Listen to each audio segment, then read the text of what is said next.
uma a cada 9.500 a 11.000 gestações. Anteriormente a 2015, se achava que era uma a cada 35.000 gestações.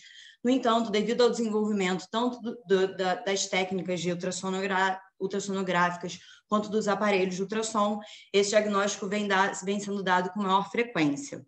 O diagnóstico ultrassonográfico ele se dá pela identificação de uma gestação monocoriônica, pela identificação de um ou mais fetos bomba, na verdade, né, fetos morfologicamente normais, e de um feto acárdico. Esse feto acárdico ele pode ter uma variedade de níveis de apresentação, variando desde uma massa amorfa até um feto que você consegue identificar membros, tronco e às vezes até cabeça. Mas esse feto ele é completamente inviável, ele tem um coração ausente ou rudimentar, que não é funcionante. Ele é inviável para a vida extrauterina, e isso é bem importante de ser salientado durante a avaliação dessas gestantes, porque elas vêm com o diagnóstico de gestação gemelar, né, e às vezes elas não têm essa noção.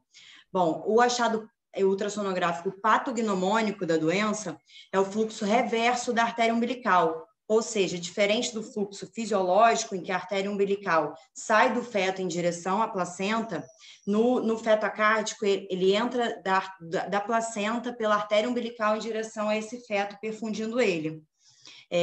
Em cerca de 70% dos fetos acárdicos, eles vão ter um cordão umbilical de 2 vasos, uma artéria e uma veia, e 1/3 das avaliações desses fetos acárdicos, eles vão ter alterações cariotípicas. A patogênese da doença, de onde vem o defeito no desenvolvimento embrionário que se dá à doença, ainda é incerto. Postula que seja um defeito ou na vasculogênese ou na cardiogênese, mas sendo esses eventos embrionários diretamente relacionados um com o outro, provavelmente é dos dois, né? Um defeito de ambos, que acontece por volta da 3ª semana de idade gestacional. Esse feto acárdico, né, ele é perfundido via anastomose arteriais pelo cogêmeo que a gente chama de feto bomba. Essas anastomoses, elas podem ser na placa coriônica ou elas também podem ser via artéria umbilical entre um feto e o outro. O prognóstico da doença ele é muito variável e vai depender diretamente da apresentação desse feto acárdico. E a mortalidade pode variar entre 50% a 75%, principalmente por conta de insuficiência cardíaca do feto bomba, por ele ter essa sobrecarga do feto acárdico, e de prematuridade, causado pelo polidrâmio, e também das consequências fetais dessa sobrecarga cardíaca.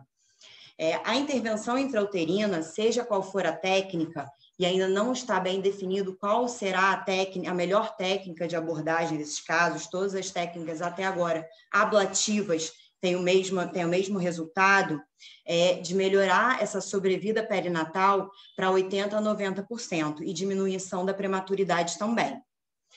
Então, como é que eu vou identificar se uma gestação tem chances de evoluir mal, né? De maior mortalidade fetal? Eu vou procurar por sinais de insuficiência cardíaca do feto bomba, sinais ultrassonográficos, que se dão principalmente pelo polidrâmio, né? É um sinal de insuficiência cardíaca, cardiomegalia, derrames cavitários, hidropsia e regurgitação tricúspide.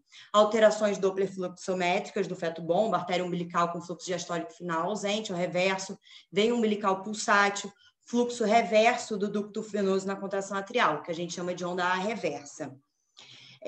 Certamente, o tamanho do feto acárdico é o que impõe essa insuficiência cardíaca.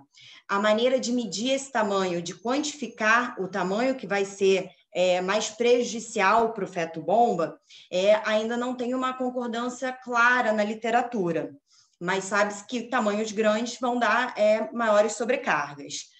Na década de 90, se botou que o peso fetal estimado maior que 70% do feto acárdico para o feto bomba. Depois se postulou uma circunferência abdominal 50% maior do feto acárdico para o feto bomba.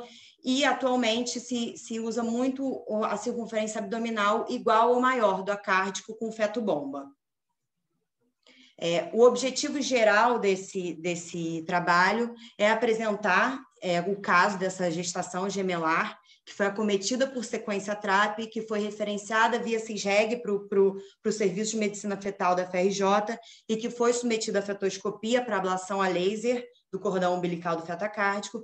E como objetivo específico, eu quero relatar os sinais ultrassonográficos desses que já anunciavam um desfecho gestacional desfavorável, como foi essa fetoscopia e rever a literatura sobre as maneiras de ablação do cordão umbilical. A metodologia, esse é um estudo observacional de braço único, com delineamento descritivo, sem caso controle, de caráter narrativo, tipo relato de caso, e com revisão descritiva da literatura. Ela se deu integralmente na maternidade escola da FRJ, e a análise e processamento de dados se deu através de anamnese dirigida e coleta de dados no prontuário médico. Esse trabalho foi submetido ao Comitê de Ética e Pesquisa da maternidade escola da FRJ e aprovado. Aqui é o parecer consubstanciado do CEP.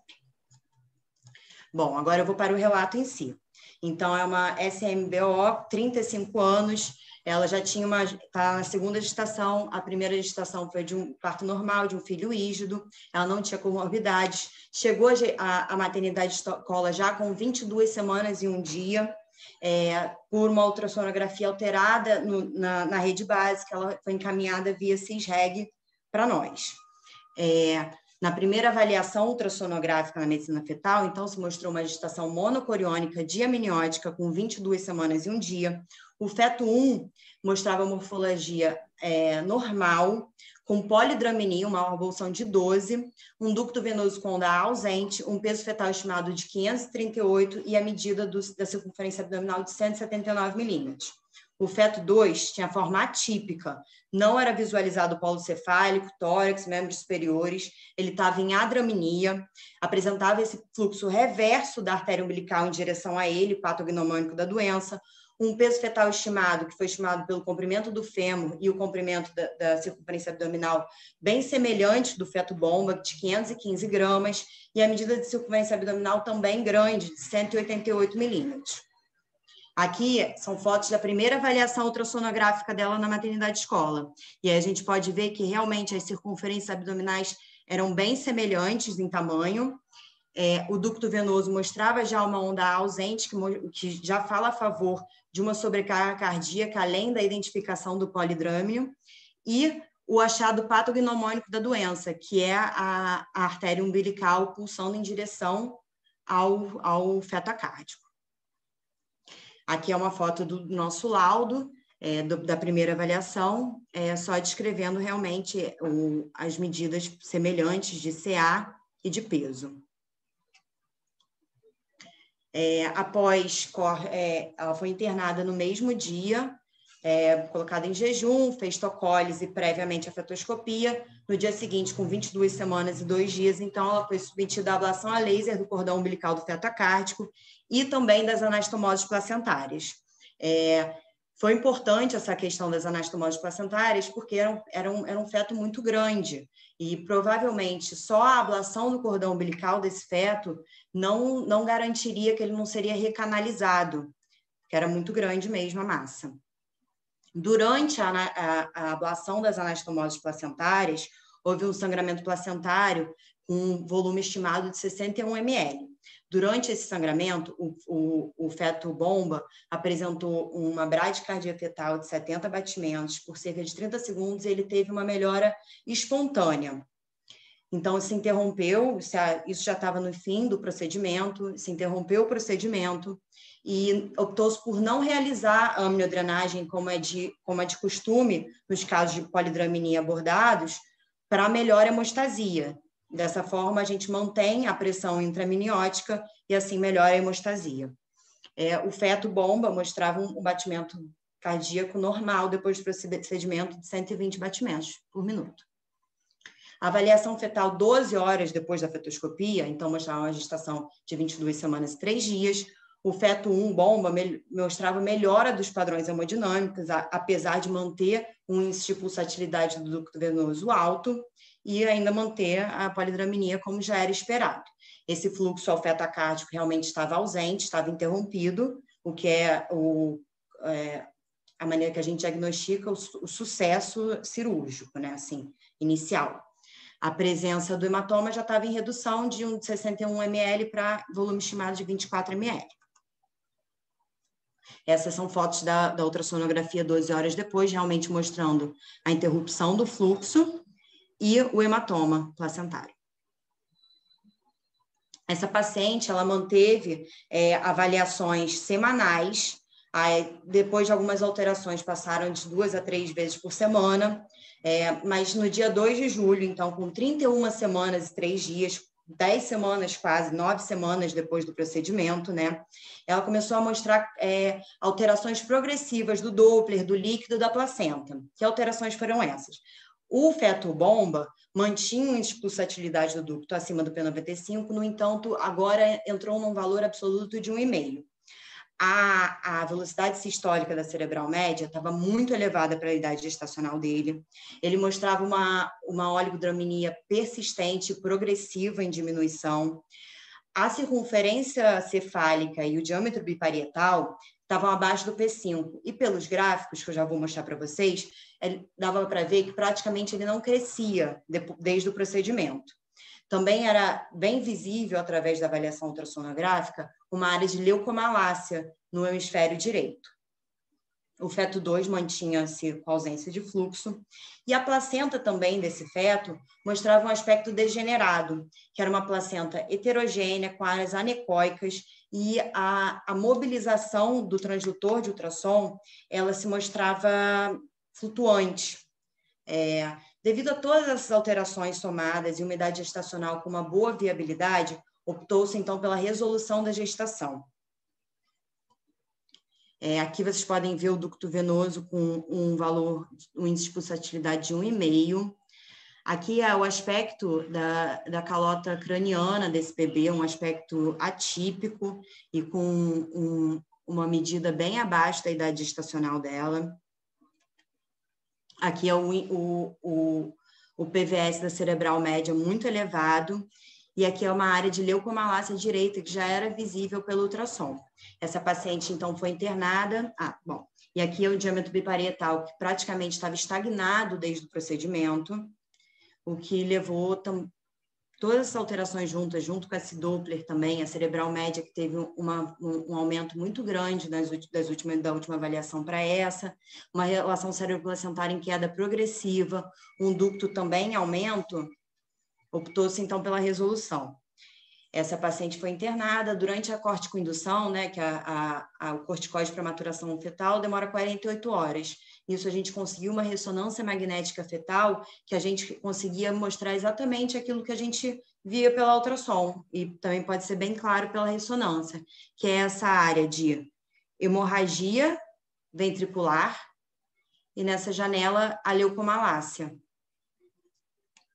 Então, a resolução da gestação se deu em 4 de julho, por cesariana eletiva. Essa paciente teve a corticoterapia para maturação fetal, para maturação pulmonar fetal, fez o sulfato de magnésio para neuroproteção fetal, nasceu um recém-nascido de sexo feminino, com peso de 1,610 gramas e um Apgar 8,9. Ela foi para a UTI, ela permaneceu na UTI por 40 dias, necessitou de suporte ventilatório com CPAP por 30 dias, não foi entubada em nenhum momento. Esse suporte ventilatório é bem habitual nos casos dessa prematuridade.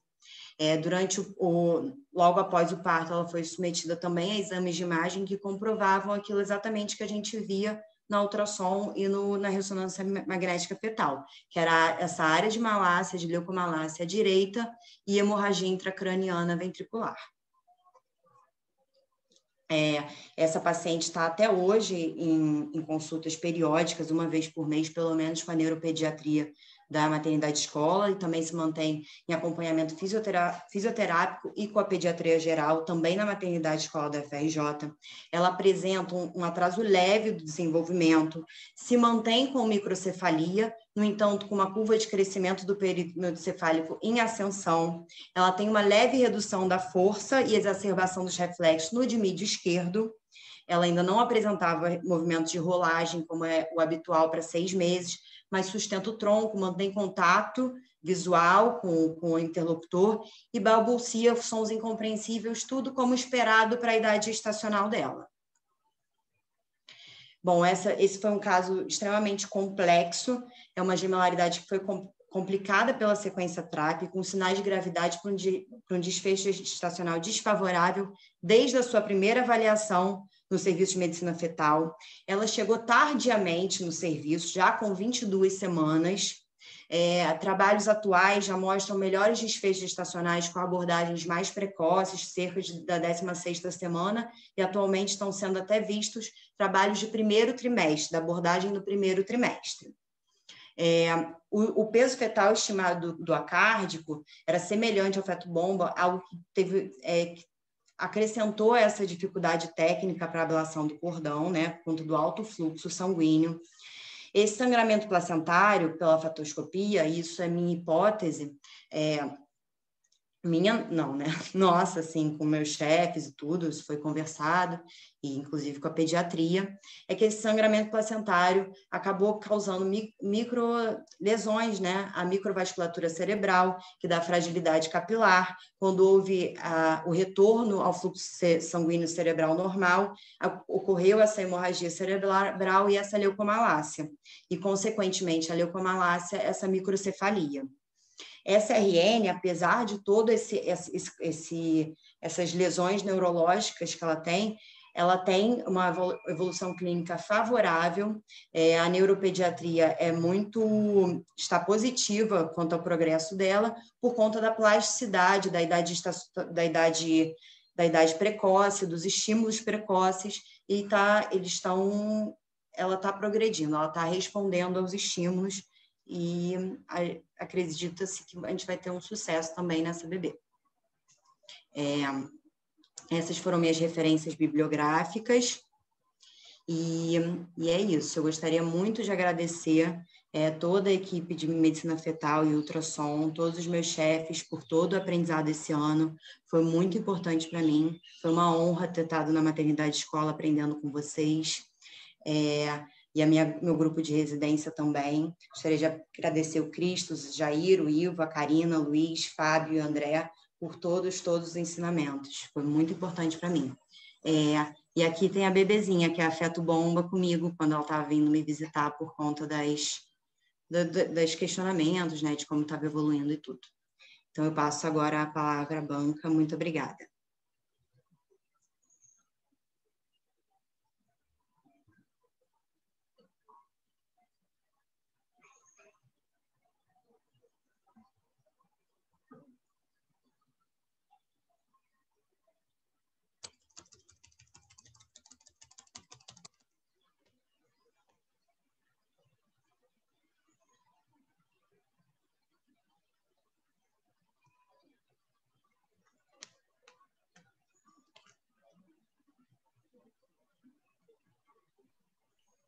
Doutor Ivo? Ivo, pode assumir a presidência da banca.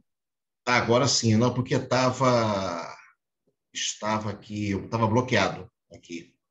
Por isso é que eu não pude entrar, tá? Estava bloqueado.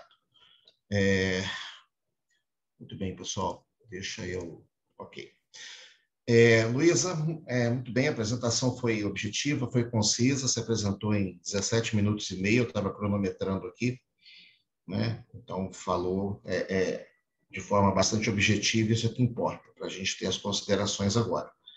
Tá? Então, eu vou passar a palavra agora para a doutora Karina, para fazer a arguição, e aí fica ao critério de vocês duas, você vai respondendo à medida que ela vai perguntando, deixa tudo para o final. Né? Eu não sei, talvez aqui, para o pessoal que está assistindo, não sei se talvez seja melhor ela ir respondendo pontualmente, eu não sei o que o Cristos acha também, né? Eu acho melhor, né, Cristos? Ok. Então, Karina, você com a palavra, por favor.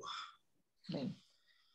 Boa tarde, boa noite a todos. Né? Primeiro, gostaria de agradecer a Luísa, né, e ao seu orientador, o Cristos, pelo convite em participar dessa banca. É sempre assim, muito gratificante a gente, depois de acompanhar os nossos residentes aí ao longo de todo o ano, né, todo aquele aprendizado na parte prática, que é onde tem o maior foco, a gente ter a oportunidade de ver esse desenvolvimento e essa etapa final, aí, que é como, né, apresenta na própria folha de rosto né, da seu TCC, né, é um requisito parcial para a obtenção do título, né? Tem todo aquele cumprimento da parte prática, né, do treinamento em serviço que compõe a residência, mas a gente, né, não tem o título, né, não ganha o certificado se não apresentar um TCC que, né, tem várias exigências, né, de questões metodológicas, formatação que demanda, né, essa avaliação por uma banca, né? Então vamos, né, acaba que por eu ser a primeira, né, sempre o primeiro fica ali, às vezes acaba falando um pouquinho mais, às vezes acaba sendo um pouquinho mais chato, mas, né, principalmente porque como a gente na universidade, né, está como assim, um multiplicador, né, do conhecimento, é importante que, né, o teu produto vai ficar lá depositado, né, no banco de dados da maternidade, da universidade, na própria biblioteca, ele vai ficar disponível para outros colegas, né, para outros alunos que vão chegar depois de você e vão pegar o seu produto, né, a sua monografia como exemplo para produzir também novos trabalhos. Então, né, é com esse objetivo que a gente faz assim, as nossas críticas. Começando aqui pelo resumo, você fez, né, de maneira bem sucinta, atendendo ali o número limite das palavras, mas no objetivo faltou você falar, né? Você falou do relato de caso e esqueceu a revisão da literatura, que é parte também do seu objetivo. Essa questão da revisão da literatura, ela até faz parte de uma portaria da Maternidade Escola, foi publicada em dezembro de 2018, né, que estabelece a diretriz para trabalho de conclusão dos programas de residência médica da maternidade, na qual, né, tanto a revisão da literatura ela não pode ser sozinho um produto do TCC, mas tem que vir sempre acompanhado ou do relato de caso ou da produção do protocolo, né, dos protocolos essenciais. No teu caso, né, como relato de caso. Então, ela não pode, né, você valorizou muito o relato de caso e acabou deixando a revisão como ali parte do referencial teórico, mas ela também exige uma técnica, né, uma metodologia própria. Então, faltou você falar no objetivo e no próprio método aqui do teu resumo, também do que deveria fazer a revisão. Da mesma maneira, na conclusão, você não apresenta, né, no teu objetivo, tanto aqui no resumo, quanto no próprio produto, ali no final da tua dissertação, da sua monografia, os resultados, né, dessa revisão. Então, isso aí é uma coisa que a gente tem que dar uma enfatizada. Quando você começa a falar a sua introdução do seu, né, da parte escrita tá legal, né? Você também apresentou, acho que muito bem, né? Você realmente mostra que você domina bastante o tema, né? Você dominou o caso e a própria parte teórica mesmo da doença que você estudou, foi bem bacana, né? Mas lembrando, né, dessa questão metodológica, sempre que você coloca uma abreviação, ela tem que vir por extenso previamente. Então, já começa no próprio objetivo, né? Apresentar casos de reação gemelar acometida por sequência TRAP. A TRAP você definiu lá na introdução, mas aí no serviço de medicina fetal da maternidade escola da FRJ, né, tem que vir aqui, né, a UFRJ foi a primeira vez que apareceu, ela teria que vir por extenso. E assim, né, isso segue também depois em outros trechos do texto, né, na justificativa, quando você fala SISREG, né, Sistema Nacional de Regulação, tem que vir aqui escrito por extenso antes de abreviar a primeira vez que a palavra vai aparecer no texto. Isso é um cuidado que a gente tem que ter para poder ficar corretamente segundo as regras da BNT. Eu sugiro, né, no objetivo específico, que você colocou relatar caso de gestação, e depois, né, o 2, né, fazer revisão, de repente colocar um verbo, né, revisar a literatura, talvez ficaria melhor para o leitor. Quando você chega, então, processamento e análise de dados, né, assim, correto, né, você fala cumprimento do primeiro objetivo, consiste no relato de caso, após a paciente assentir e assinar. Depois, cumprimento do segundo objetivo. Então, assim, você atendeu, né, o método, né, como que você iria responder o seu método, o seu projeto dos dois objetivos, mas, né, você não apresentou os resultados desses dois objetivos e tampouco a conclusão referente aos dois objetivos. Tá? Então, logo após, né, todo o trabalho científico tem, né, introdução, metodologia, né, com os vários aspectos que você detalhou, resultados, conclusão, a discussão e conclusão. Aí, cadê seus resultados? Né? Eu entendo que o relato de caso é um dos resultados apresentados. Né? Você aqui detalhou o seu relato e apresentou ele muito bem, até mais detalhado na apresentação do que foi descrito. Mas faltou, né, o resultado da sua revisão da literatura, né? Quantos artigos você achou sobre o tema, quantos tratavam sobre sequência tráfica, o que mais, né, depois na discussão você vai ali conversar com o que esses trabalhos apresentavam, mas faltou como resultado, já que uma vez que é um objetivo da sua monografia, você descrever o que foi, né, qual foi a revisão que você fez, né? Isso não está apresentado. Em relação ao caso, a única dúvida que eu fiquei foi quando você fala que ela procurou maternidade por conta de, né, encaminhada pelo CIGEG por alterações ultrassonográficas. Eu senti falta no texto de dizer, né, quais eram as alterações pelas quais ela vem encaminhada. Não dá nem a entender de que ela já sabia que era gestação gemelar, ou foi, né, só aquela massa não identificada, porque aí você fala, na primeira avaliação da maternidade, constatou-se uma gestação gemelar monocoriônica de amniótica, com o feto, uma morfologia sem alterações, e o feto 2 alterado.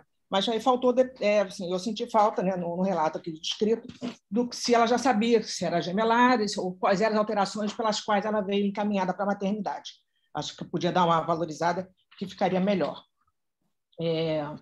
Aí, no final do seu relato, assim, alguns termos só semânticos, né, que você fala, a bebê, em sua última visita, a bebê apresentava atraso leve, talvez eu falar lactente, e no final, né, na última frase do relato, né, no entanto, a recém-nascida interage. Aí ela já, nesse momento, já não é mais recém-nascida, né, ela já é uma lactente. Achava que valia a pena corrigir isso. Né? A discussão, sim, ela está breve, mas está ok, mas faltou realmente a parte anterior a ela, que seria a revisão da literatura referente ao que você achou na literatura sobre o seu tema. E por fim, a conclusão. Né? A gente não tem um produto, né, de um TCC, uma monografia, sem a conclusão, né, que responde, né, a conclusão, objetivo 1 responde ao objetivo 2. Né? Então, seriam 2 objetivos, 2 conclusões, e elas estão faltando. Mesmo que você colocou no resumo, ela tá no resumo não está bem respondendo, ela é mais quase que uma discussão. Faltou, e acaba, a gente às vezes acha que é meio repetitivo, mas é assim que tem que ser. Né? Conclusão 1, né?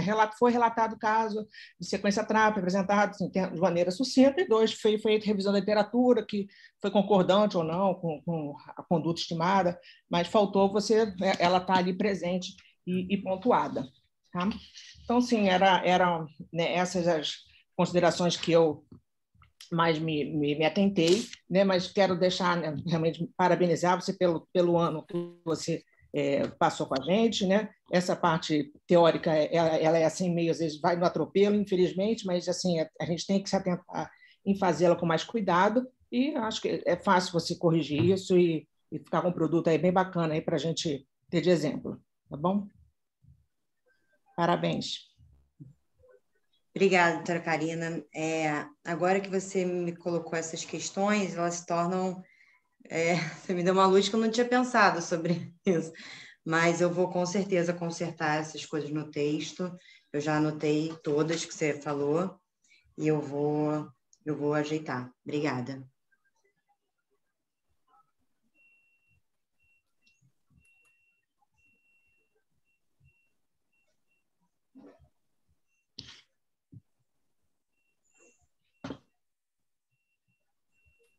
Sem som, eu.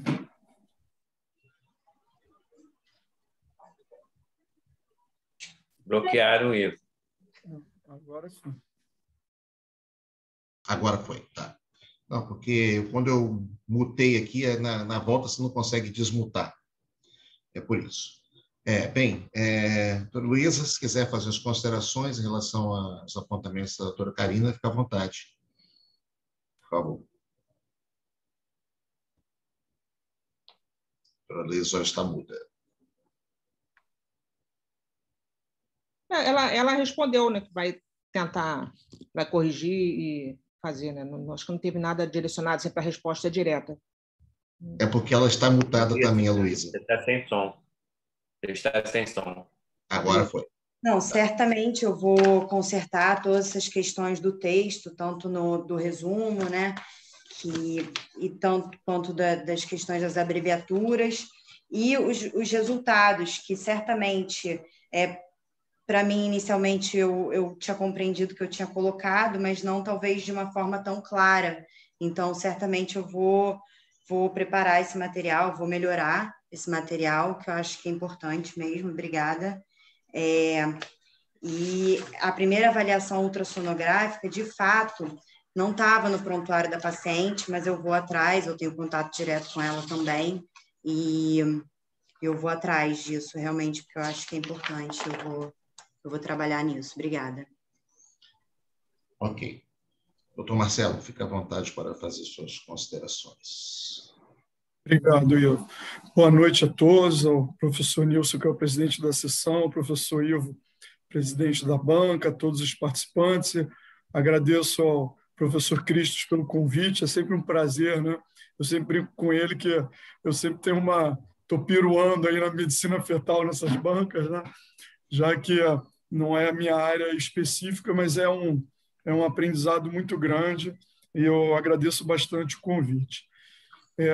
Luísa, queria te parabenizar pela sua apresentação. Né? Achei que você foi bastante segura, né, objetiva, e conseguiu assim tirar muitas dúvidas que eu tinha aqui lendo o seu trabalho com a apresentação. Com relação ao tema, eu repito um pouco o que eu disse a Thaís quando participei da banca de TCC dela, que acho que você e o Cristos foram muito, muito felizes na escolha do tema, né? Como você demonstrou a raridade, né, tem pessoas que, com certeza, muitos residentes vão ter renais, nem sem ter visto um caso de sequência TRAP, né? E muitos médicos, até formados, obstetras, inclusive, não sabem, às vezes, nem definir, né? Descrever uma sequência TRAP adequadamente.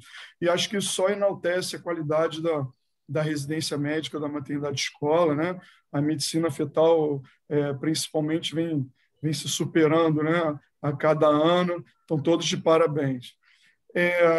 Luísa, então, a Karina e o Ivo, com certeza, vão abordar o Ivo a parte da bibliografia, a Karina de metodologia, assim, com muito mais propriedade do que eu. Eu queria começar falando, na sua página 2, no resumo, sobre o resumo e o abstract, né? Justamente na questão da conclusão que a Karina citou. Quando eu acabei de ler o seu trabalho, antes das referências bibliográficas, eu achei até que eu tinha deixado de imprimir uma página, porque eu fui procurar a conclusão, que normalmente existe. E como eu vi que realmente não tinha, eu fui aqui no resumo rever e li a sua conclusão. O que eu queria passar para você, a minha impressão, é que para o sentido, principalmente da última frase em inglês do abstract, ficou um pouco diferente em português, né? A conclusão você começa dizendo a possibilidade de intervenção cirúrgica intrauterina em gestações com altos índices de mortalidade, como a gestação gemelar complicada pela sequência TRAP, com critérios de gravidade, muda, né? Muda o desfecho gestacional. Eu acho que talvez a conclusão seja, em vez de a possibilidade de intervenção cirúrgica, é que a intervenção cirúrgica intrauterina em gestações com alto índice de mortalidade, como o caso que você descreveu, muda o desfecho gestacional, né?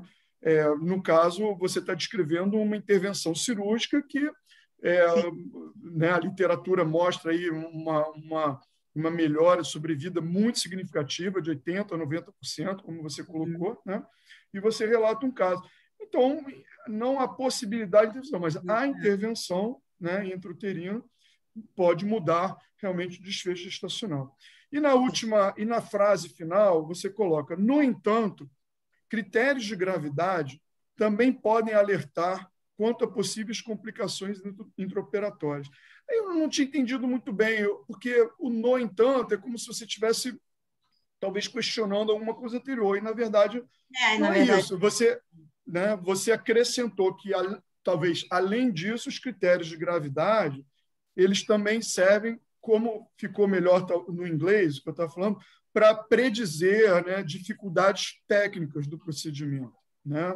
Então, talvez só tentar igualar isso, como ficou em inglês e o português, eu acho que vai melhorar ali o entendimento, né, do seu resumo.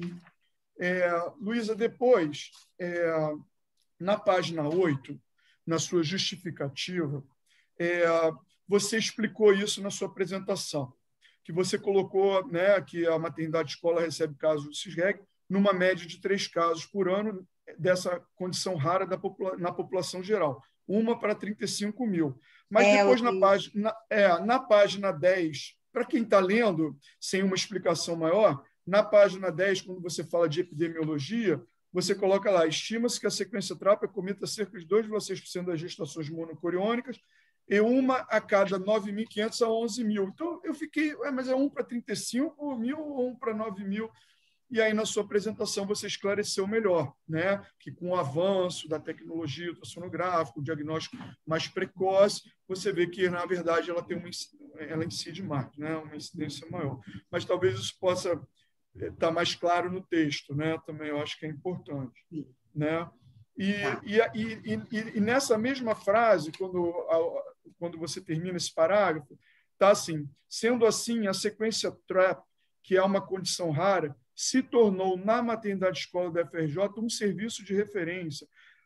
Parece que a sequência TRAP virou um serviço. Eu acho que você tem que mudar um pouquinho, botar, então, que na maternidade escola da UFRJ, né, sendo assim, na maternidade escola da UFRJ, a sequência TRAP, né, se tornou. A maternidade escola se tornou uma referência para os casos de gestação gemelar complicada pela sequência TRAP. Acho que fica melhor. Né? Ok? Bom, isso aqui a Karina já falou, que eu tinha anotado aqui.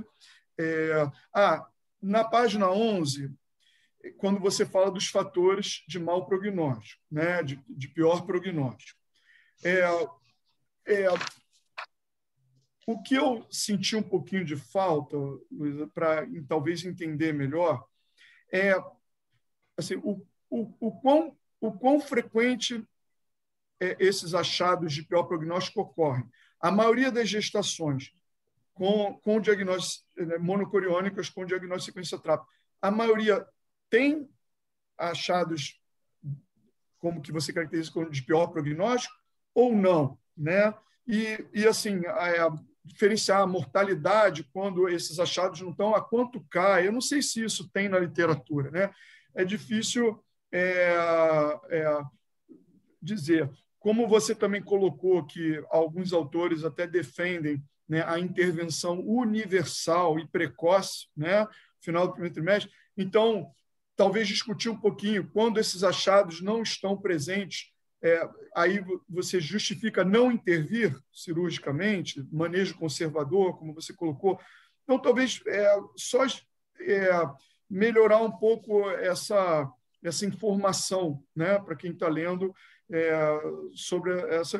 Eu entendi muito bem os fatores todos, aquela coisa toda. Nesse último parágrafo da página 11, quando você está citando os fatores, então entram sinais de insuficiência cardíaca, depois alterações Doppler fluxométricas do feto-bomba, e aí vem tamanhos fetais diferentes, seja por um feto cárdico com peso fetal estimado maior que 70% do feto-bomba, ou por uma circunferência abdominal igual ou maior do feto cárdico do feto-bomba.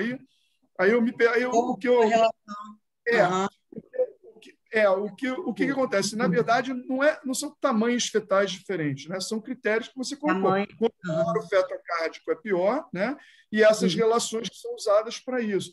E aí, aqui, eu acho que ficaria melhor, ou por uma circunferência abdominal do feto cárdico igual ou maior que a do feto-bomba, né?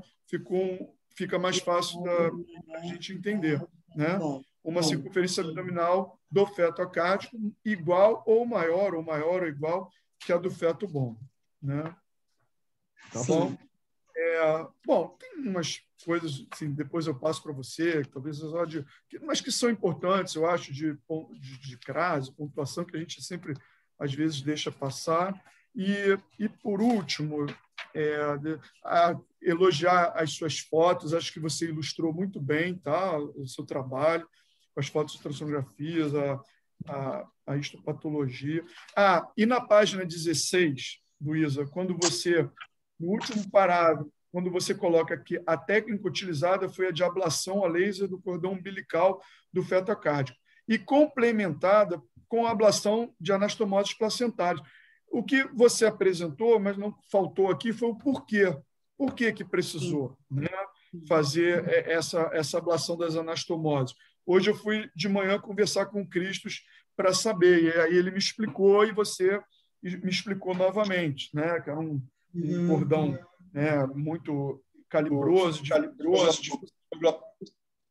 acharam por bem fazer essa ablação das anastomoses. Então, acho que faltou explicar um pouquinho aqui isso. E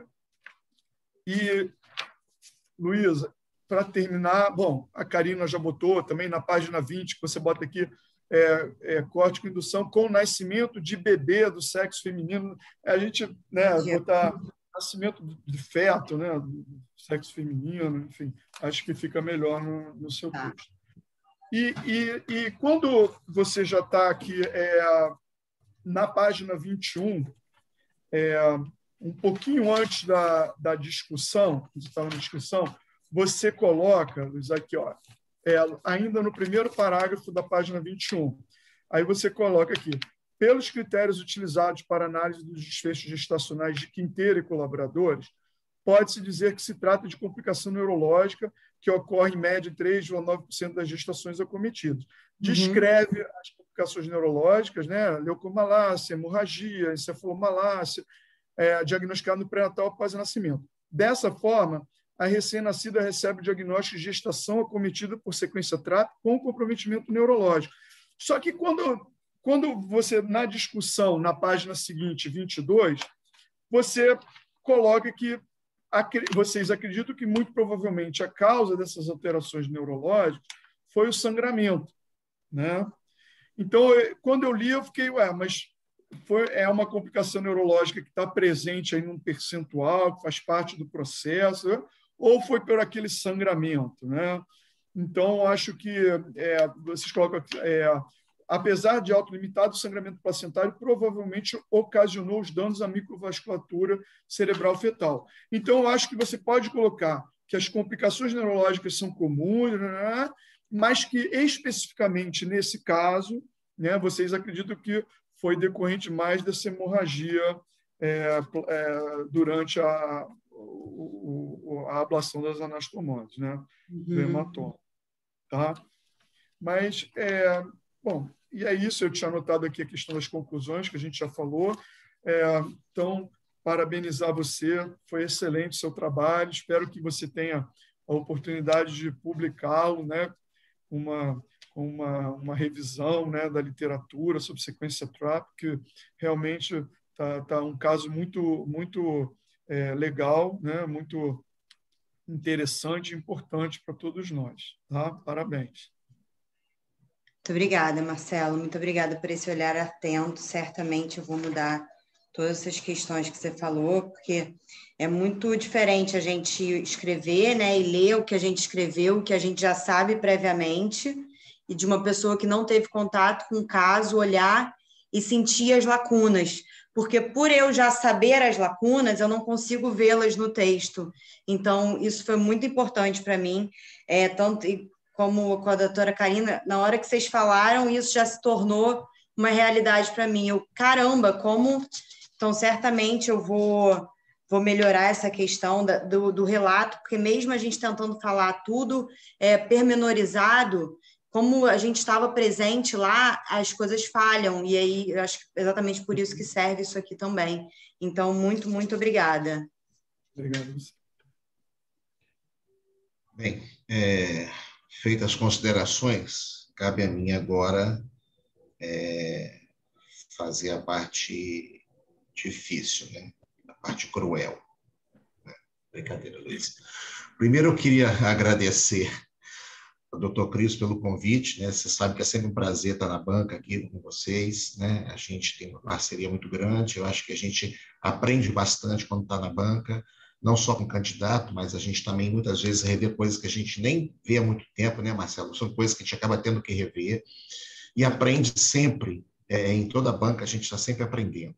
Né? O que eu quero deixar claro, Luiz, é que o que a gente coloca aqui é para melhorar o trabalho. Tá? As críticas sempre são construtivas, de forma que você tem um material muito bom, mas que a gente quer que esse material fique excelente. Por isso que a gente faz essas considerações. Tá? Então, assim, eu não vou me demorar muito, eu sou, todos sabem, eu sou um estudioso da língua portuguesa e das normas da BNT.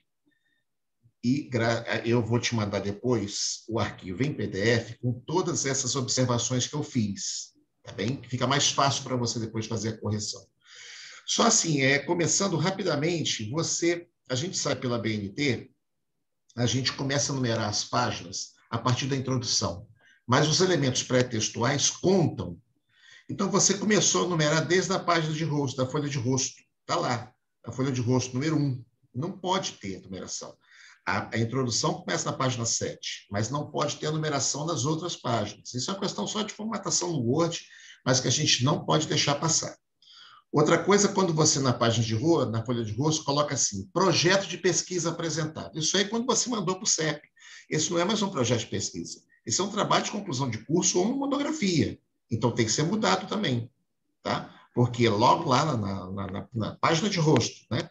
Projeto de pesquisa. Ele deixou de ser um projeto de pesquisa. Ele agora é um trabalho pronto. Né? Então, é um trabalho de conclusão de curso ou monografia. Tanto faz. Tá bem? Em relação ao abstract, tem algumas coisinhas aqui também, mas é questão só de pontuação. Depois você vai ver, o Marcelo já colocou também algumas coisas também aí para você. Na lista de abreviaturas e siglas, a gente não coloca traço depois, né? Por exemplo, AP, dá um espaço à área programática, a gente não coloca o tracinho, tá bem? Da mesma forma que no sumário, a gente não coloca ponto depois da numeração. Então, espaço introdução. E os principais, introdução, referencial teórico, né, metodologia, relato de caso, discussão e referências, todos têm caixa alta e negrito. Os que vêm depois é só em negrito, e os 1.1.1, objetivo geral específico, é só sem estar em negrito. Tá bem? Isso é só uma questão de formatação de sumário. Tá bem? Outra coisa, você coloca lá, no final do sumário, apêndice A, termo de consentimento livre esclarecido. Apêndice é sempre aquilo que a gente faz. Isso é importante para os residentes ouvirem. Tudo aquilo que eu fiz, se eu fiz o TCLS, foi elaborado por mim, se aquele questionário foi elaborado por mim, isso é um apêndice. Mas se eu peguei a fonte de outro lugar, peguei um questionário de outro lugar, ou está ali o parecer do Comitê de Ética em Pesquisa, ele não é um apêndice, ele é um anexo. Tá? Então, ele passa a ser anexo A, ou anexo 1, aí questão de numeração, tá bem? Mas é o apêndice A e o anexo A. O parecer do comitê não é apêndice, ele é anexo, tá bem? Uma coisa que poderia facilitar muito a tua lista de figuras é que você coloca lá na página 6, assim, figura 1 e 2, fluxo reverso, aí, assim, imagem cedida pelo Serviço de Medicina Fetal de uma escola. E você coloca isso, todas as imagens, todas. Talvez se você botasse na lista de figuras lá em cima um rodapé de página dizendo que todas vieram cedidas pelo Serviço de Medicina Fetal, ficaria mais fácil botar só o que é a figura, não precisa estar repetindo isso, tá? Ficaria mais fácil, tá bem? Em relação às figuras, também é importante dizer o quê? Eu já tinha falado isso com você, mas ainda persistiu nesse ponto, né? O que acontece? A figura, tá? Vamos lá para a página 15, a figura 1 e 2. A figura, a descrição da figura, tá? Ela não pode estar dentro da caixa. Ela tem que estar do lado de fora, em cima, tá? A descrição da figura tem que vir em cima. Figura 1 e 2, 2 pontos. Fluxo reverso, você pode até botar figura 1 e 2 em negrito e o restante sem ser em negrito. Aí vem a figura e embaixo você vai botar assim, fonte. A fonte, no caso, aí foi o quê? Foi do relato de caso. Você pode botar, talvez, Serviço de Medicina Fetal do FRJ, mas a gente não tem esse banco de dados, né? Dá a impressão que você pegou num banco total. E não é, eu tinha até conversado com a Karina. Na realidade, isso aí é um caso da paciente, especificamente dela. Então, a gente tem que tentar chegar a um denominador comum. Como é que você vai colocar essa fonte? Tá bem? Mas vem escrito fonte e da onde foi. Tá? Isso é importante colocar. Então, a figura não fica tudo isso dentro de uma caixa como você botou, porque as figuras todas estão aí. Tá bem? Tem que tirar da caixa. Tá? Na página na página 17, eu anotei aqui, deixa eu ver se eu... quando você fala figura 1 e 2, foram realizadas avaliações fetais, figura 1 e 2. Na realidade, a figura 7, não é 1 e 2. Tem que ter atenção, porque às vezes a gente está escrevendo, na hora de renumerar, esquece a figura e coloca o nome de uma figura e a outra. Tá? Então, isso aqui está anotado também, vai para você depois também. Tá bem? Mesma coisa ali para frente. E o que me chamou a atenção, só, por exemplo, na página 20, você bota assim, nasceu um bebê, né? Já falaram do bebê, né? Não pode uma médica no quarto ano da residência médica ficar num trabalho científico usar o termo bebê, tá? Você não está num grupo de Instagram, tá? Então, você botou assim, nasceu um bebê do sexo feminino, 1600... Aí embaixo da figura veio o quê? A placenta e o feto cárdico. Falei, caraca, ela fala um troço, remete a figura e mostra a placenta e o feto cárdico. Talvez se você colocasse, nasceu, tanto. Abaixo, a figura 9 ilustra o feto acárdico e a placenta. Tá? Porque quando você lê isso, tem a impressão que, pô, é isso aqui que nasceu? Não, foi o bebê que nasceu. Tá? Só uma questão de concordância. Tá bem? E o último, no finalzinho só, as referências, né? Tem que melhorar essa formatação também. Tá bem? Isso depois, eu já fiz essa formatação para você, já fiz um Word, vou te mandar depois a formatação prontinha para você. Porque, pessoal, eu checo todas as referências, vejo se as referências que ela está citando no texto estão lá atrás, e vejo se as que estão lá atrás estão no texto. Eu checo isso tudo. E vou anotando tudo, tá? Porque precisa estar batendo uma coisa com a outra. Tá bem? Sim, mas assim, eram essas considerações, assim, a gente tem que parabenizar, porque realmente é complicado, é difícil terminar um ano de residência, principalmente vocês que têm menos tempo para fazer um trabalho científico, é muito mais difícil, né? Por isso que muitas vezes se faz um relato de caso, fica mais fácil para vocês, têm pouco tempo, mas eu quero alertar os residentes que estão aqui, e principalmente os R1s que entraram, gente, R3 é logo ali, tá?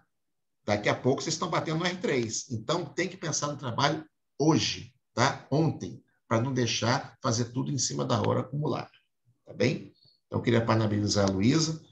Eu agora vou sair daqui, eu vou só mutar e tirar o vídeo, que eu vou me reunir aqui com a Karine e com o Marcelo rapidinho no Zap. Deixa eu falar, Perdão.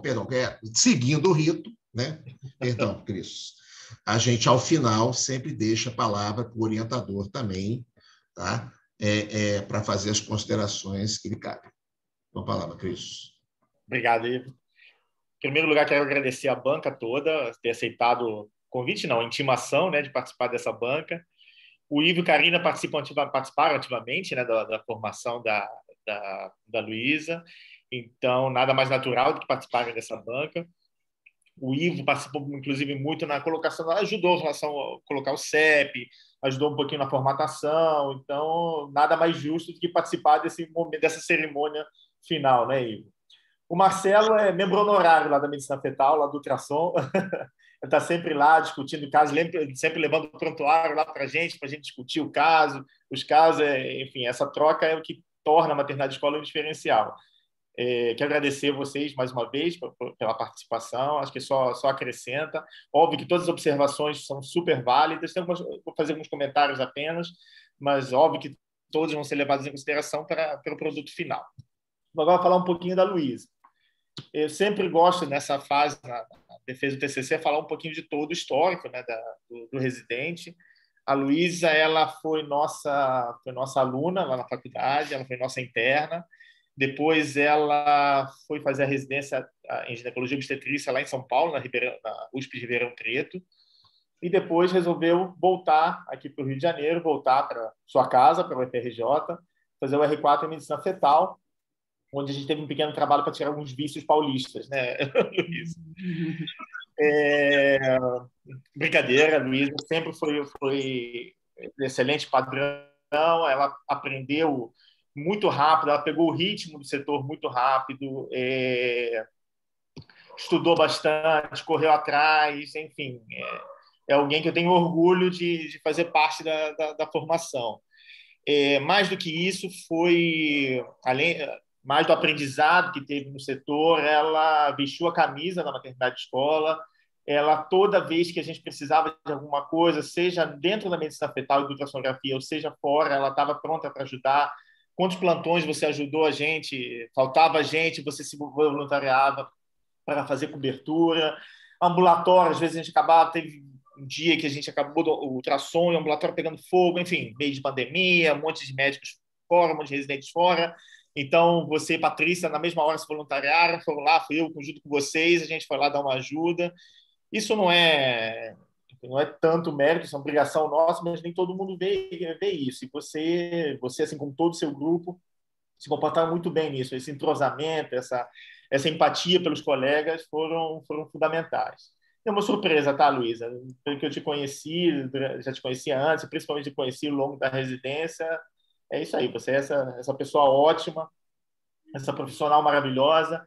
Uma outra coisa também que eu admiro muito em você pega as suas convicções, você abraça elas, defende elas com unhas e dentes. Isso eu gostei muito de ver essa versão da Luísa durante a residência. Às vezes a gente até dá uma segurada, Lu, calma, Lu, calma. Mas, enfim, você está de parabéns. Eu tenho certeza que você se tornou... Você já era uma profissional excelente, se tornou melhor ainda. E com certeza vai brilhar e vai alçar grandes voos. Lembrar que a maternidade escola sempre será a sua casa, que você precisar da gente, quem sabe você voltando mais à frente como parte do corpo clínico, a gente está de portas e braços abertos para você. Com relação ao trabalho, Luísa, assim, eu acho que o trabalho é muito bom, o tema é muito bom, como a banca toda falou, é um tema raro, mas lá na maternidade escola a gente vê com alguma frequência, todo ano a gente pega alguns casos, pega uma média, sei lá, uns 3, 4 casos, né, Jair? E são casos complicados, é uma patologia complicada, não é fácil a gente lidar com ela, não é fácil tomar as decisões de quando intervir. E mesmo na hora de fazer da intervenção, de decidir pela intervenção, não é fácil quando e como fazer essa intervenção. Você falou no seu texto, você falou na sua apresentação, está cada vez mais a tendência a gente fazer intervenção mais precoce. Não é bem assim, óbvio que a gente tem que intervir antes de complicar, antes de as coisas começarem a desandar. Mas essa história de intervenção de primeiro trimestre é uma coisa que ainda está muito discutível. Existe um trabalho multicêntrico em andamento no momento, que é o TRAPPIST, né? que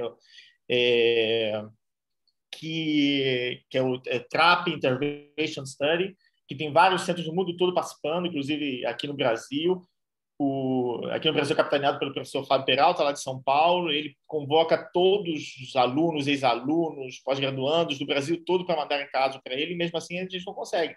A gente acho que conseguiu mandar um da maternidade escola, porque os casos chegam tardiamente, chegam muito tarde. Então já chegam com 18, 20, 22 semanas, logo depois do morfológico. Então, tem muita coisa que a gente tem que aprender sobre isso. Esse caso, acho que foi bastante interessante você ter pego ele, porque mostra que não é, mesmo nesse caso, que a gente já sabia o que fazer, não foi fácil, a intervenção não foi fácil, o bebê tinha um cordão, o feto acático tinha um cordão muito grosso, a gente não conseguiu entrar bem nele. O Jair teve a decisão de tentar separar na placa corial mesmo, mas mesmo assim você vê no final, quando a gente estava quase acabando, já meio comemorando, etc., ainda sangra um pouquinho. E mesmo situações que a gente vê que corre tudo bem, tudo ótimo, tudo maravilhoso, a gente planeja, de repente, depois de um tempo lá, a gente vai lá e perde o feto. Então, TRAP não é uma patologia fácil de lidar, não é uma... A gente ainda tem que aprender muito sobre ela. Tá? Não é fácil fazer estudos sobre isso, porque, como eu já falei, é difícil a gente conseguir casos para fazer estudo. E como é uma doença rara, a gente vê pouco. E é difícil você também padronizar, você dividir em grupos, duplos cegos e tudo mais. Enfim, tem muita discussão sobre esse assunto. Sobre o seu trabalho, tudo bem, o Ivo acabou de falar, a R4 tem um ano. Na verdade, não é nem um ano, menos do que um ano para fazer o TCC. A gente acaba optando, de repente, pela revisão com relatos de caso e tudo mais, mas no final é sempre a correria. Na correria, sempre a gente acaba esquecendo, acaba atropelando algumas coisas. Natural, a banca está aqui para isso, essa defesa aqui para isso, para todo mundo, na verdade, dar uma lapidada final no seu trabalho, para ficar como um trabalho exemplar depois. Não vou me alongar mais, até porque a banca vai se reunir e eu pedi para o Jair que fez a cirurgia desse caso, a gente acompanhou em conjunto, ele separou alguns, eu pedi para ele separar alguns videozinhos, como a gente tá vários residentes, nem todo mundo viu esse caso, nem todo mundo acompanhou esse caso, é interessante para ilustrar, para mostrar como é que, enfim, as dificuldades durante a cirurgia, como é que, enfim, é difícil uma coisa a gente fala, outra coisa a gente vê. Quero agradecer no final, por último, o professor Nilson, por ter topado essa ideia de a gente fazer essa defesa de TCC aqui. A ideia original foi da Fernanda, eu achei super interessante, apoiei essa ideia e o professor Nilson também de cara aceitou. Eu acho que foi bastante interessante, até para servir de exemplo para os outros residentes, enfim. Saber como é que é um TCC, como é que é a sua defesa, enfim, como é que corre tudo. Lu, parabéns. Agora, fetóloga, quer dizer, vamos ver se a banca vai aprovar, né? Fetóloga, e depois eu vou te passar os detalhes com relação à papelada, a parte burocrática e tudo mais. Obrigado, Ivo, por receber a palavra. Obrigado, Cris. Jair, se você quiser poder já passando o vídeo, que aí eu me reúno com os dois rapidinho, é o tempo que você vai passando o vídeo também, a gente volta daqui a pouquinho, ok? A gente vai sair só aqui do áudio e do vídeo. Falou? Tudo bem. Então, só vou aproveitar aqui, antes de mostrar o vídeo, dar os parabéns aqui para a Luísa, né? A gente fica emocionado, porque é muito bom, no final, sempre ver que a gente consegue formar vocês. Isso me dá muito orgulho. Vamos ver o caso. Tá? Parabéns, Luísa. Então, o resultado melhor é isso aqui, essa foto que você mostra, que, sinceramente, aliás, deixa eu botar aqui para compartilhamento, senão ninguém vai ver nada, só eu. Aqui, ó. Vou compartilhar o meu desktop. Vou compartilhar o meu desktop. Muito bem. O resultado, vocês estão vendo aí a foto? Estão vendo a foto do paciente, não é isso? Então, esse resultado maravilhoso, apesar de maravilhoso, né? Porque, por mais que tenha havido complicação, é inesperado, porque pela gravidade que a gente viu ao longo da gestação, do evoluir da gestação, daqueles achados no cérebro do bebê, a gente esperava um resultado pior. Então, realmente, isso é muito legal saber que a gente está tendo esse resultado. Só antes de mostrar o vídeo, é interessante eu mostrar, isso eu já mostrei aqui uma vez, o professor Nilson lembra, para a gente entender o caso, que a placenta ela é anterior. Está vendo aqui o fetinho bomba e o feto, o acárdico. Então, o cordãozinho do acárdico, ele dava a volta por aqui, ele sai do umbiguinho aqui, dá a volta, e o cordão do acárdico está na parede do útero, alto grau de dificuldade. E o cordão do bomba, que a gente vê aqui nessa foto, na parede anterior, ele, na verdade, ele dava a volta e as coisas aconteceram pertinho da placenta, mas na parede posterior. Então, como a Luísa muito bem explicou, eu vou mostrar o vídeo agora, existe sempre uma anastomose grande com uma única artéria e uma veia que faz esse acárdico continuar vivo, porque ele não tem sangue para ter o seu coração, esse sangue andando para frente no fluxo dele. Ele não tem bomba. Ele precisa de uma bomba para fazer o sangue circular nele. Então, eu deixei aqui separadinho. Deixa eu só colocar aqui a colinha, né? Minha colinha, deixa eu diminuir aqui a área. E aqui vocês vão ver o textinho que eu coloco, e rapidamente a gente caminha sobre o videozinho, porque o vídeo tem 40 minutos, eu não vou fazer esse sacrifício com vocês, claro que não, mas a gente vê aqui que no tempo inicial, a gente vê a borda da placenta, aparece aqui rapidamente, isso aqui é o útero branquinho, e ali é placenta. Muito bem. Caminhando com 30 segundos, né, a gente já vê aqui, 31 segundos, a membrana, que o acárdico aparece, é difícil entender, e a membrana do acárdico. Só relembrando a vocês que, como a placenta é anterior, essa abordagem é um procedimento realmente de alta dificuldade. A gente chega aqui com 52 segundos, a gente já está vendo o cordão do acárdico saindo da barriguinha dele aqui. Isso aqui é a barriga do acárdico, e o cordão brotando na barriguinha dele aqui. Muito bem. a gente já está vendo? Dá para ver bem o cordãozinho saindo dessa massa, que é o acárdico. E aí a gente vai para 1,45 no tempo aqui e vamos ver de novo a borda da placenta, não é? Como vocês já viram, e vou levar 3 minutos para a gente ver o cordão do feto bomba, do feto normal. 3 minutos redondinho. Está aqui o cordão que sai da parede anterior. Então, a gente está olhando, entra na parede lateral da barriga da paciente, com uma camisa curva e olha para cima. Assim, isso é difícil. Né? Isso é difícil. E aí a gente chega já, ó, o cordão vem pela parede anterior do útero. A gente queima como se você estivesse olhando para o teto. E aí a gente chega lá com 4 minutos, e a gente começa essa cauterização desse encontro desses vasos, né? Desculpa, 4 minutos a gente vai ver o cordão do acárdico. Aí agora, como o vídeo é pesado, ele demora uns segundinhos aqui. Eu já tive dificuldade, porque é muito pesado, daqui a pouco ele roda. A gente vê o cordão do acárdico, isso aqui na parede do útero. Na parede do útero. E a gente vai ver aqui, esse é o cordãozinho do acárdico que chega na parede do útero. Vamos lá, que vai melhorar. Até 4h40. Vem aqui o cordão do bomba indo para o cordão do acárdico. Cadê? Vai aparecer bem aqui. E aí a gente encontra a anastomose. Vamos ver se ele andou um pouquinho mais. Ele vai aparecer melhor aqui na frente. 6 minutos.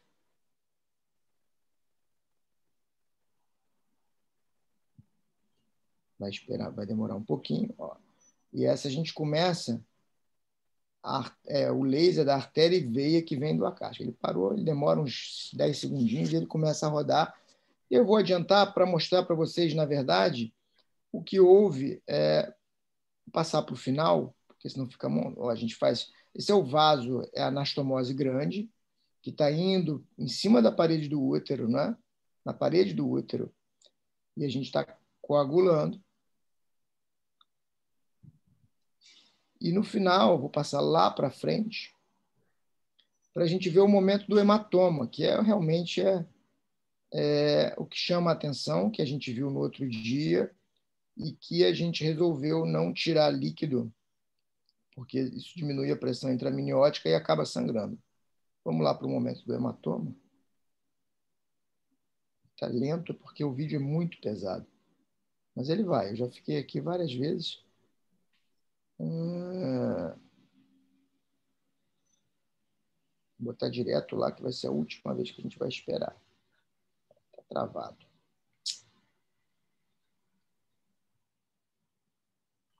Bom. 5 segundos, senão a gente vai. Senão eu deixo preparadinho, e aí a Karina e o Ivo, que já devem ter voltado aí, falam. Vou deixar prontinho no momento do hematoma, se vocês quiserem assumir aí, eu vou descompartilhar aqui, tá bom, Ivo? E aí vocês voltam e eu já mostro só esse finalzinho quando vocês terminarem, porque ele fica lento. Ok. Bem, a banca já se reuniu via conferência pelo Zap e, após a apresentação da candidata, a doutora Luísa Gonçalves Oliveira do Amaral, a banca deliberou por aprovar a candidata e conferiu o título de especialista em ginecologia e obstetrícia, área de atuação em medicina fetal. Parabéns, Luísa. Merecido. Parabéns ao Cristo, a todos. Parabéns, Luísa. Obrigada, gente. Parabéns. Achei que não fosse chorar, só o Jair chorando não ia pegar bem. Pô.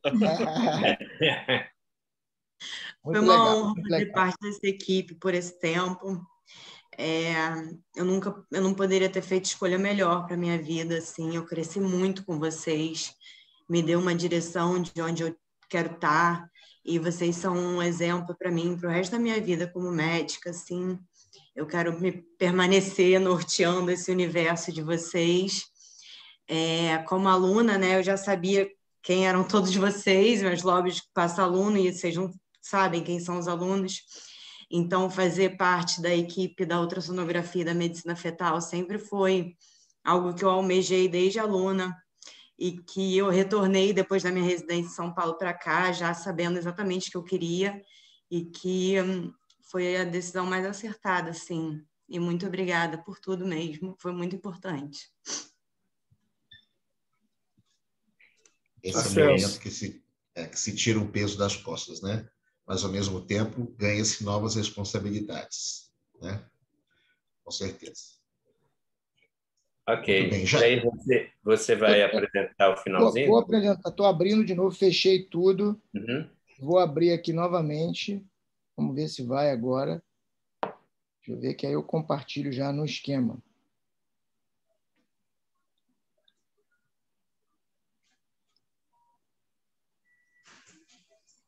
Vamos ver. Ele está lento, ele não está indo. E aproveitando aqui só rapidamente para destacar aqui a dupla Batman e Robin, né? Isabela e Lívia. As duas o tempo inteiro no carro, né? Não perdem oportunidade, estão sempre aí as duas, né? Bom, então... Deixa eu compartilhar aqui novamente. Já está preparando? Está rolando. Tá. Eu queria comentar que esse formato dessa sessão a gente já tinha programado desde antes até da pandemia, né? E a gente disse fazer até no formato presencial, mas aí entrou a pandemia e aí acabou a gente interrompendo essa ideia, né, de utilizar esse espaço para o TCC, para a apresentação do TCC. Isso é muito importante para os residentes, né? Se vocês investirem a seguir, né, em mestrados e doutorados, vocês vão ver que quase todos os mestrados e doutorados cobram a assistência. Vocês têm que assistir defesas de tese de mestrado e doutorado, para que vocês tenham um currículo para se candidatar a serem mestres e doutores.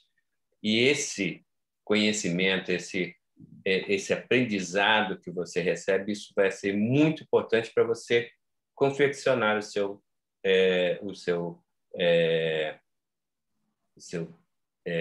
trabalho, né?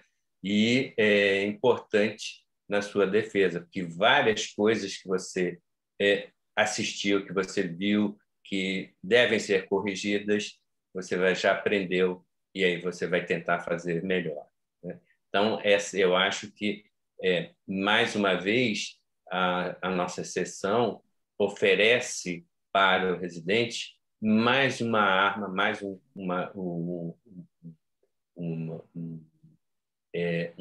mecanismo para que se possa melhorar cada vez mais em termos de aprendizado e em termos de qualificação, né?